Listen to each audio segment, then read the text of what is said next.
या न्यूज बुलेटिनचे सहप्रायोजक आहेत गोकुळ. कामगारांच्या मूलभूत हक्कावर गदा आणणाऱ्या श्रमसंहिता कायद्याच्या विरोधात एल्गार फुंकण्याचा निर्धार भारतीय कम्युनिस्ट पक्षांच्या मेळाव्यात करण्यात आला.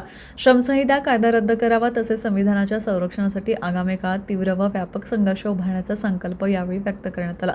ऐतिहासिक दसरा चौक येथून अंगणवाडी सेविका, शिक्षिका तसेच विविध गावातून आलेल्या कार्यकर्त्यांची भव्य शोभायात्रा काढण्यात आली. हातात लाल ध्वज घेत ही शोभायात्रा प्रमुख मार्गावरून मार्गक्रमण करत अरविंद हायस्कूलच्या सभागृहात पोहोचली. सभागृहात आयोजित मेळाव्यात विविध गावातील वक्त्यांनी आपल्या प्रबोधनपर विचार मांडले. भारतीय राज्यघटनेवर मोठे संकट निर्माण झाले असून वोट चोरी विरोधात भविष्यात युद्धपातळीवर मोठे आंदोलन उभारावे लागेल तसेच लोक लढा उभा करणे आवश्यक आहे, असा ठाम निर्धार ज्येष्ठ कार्यकर्ते उदय नारकर यांनी व्यक्त केला. यावेळी ज्येष्ठ कार्यकर्ते दिघे यांनीही उपस्थितांना मार्गदर्शन केले. कोल्हापूर जिल्ह्यातील विविध तालुक्यातील अंगणवाडी सेविका, कष्टकरी कामगार व कार्यकर्ते मोठ्या संख्येने या मेळाव्यात सहभागी झाले होते.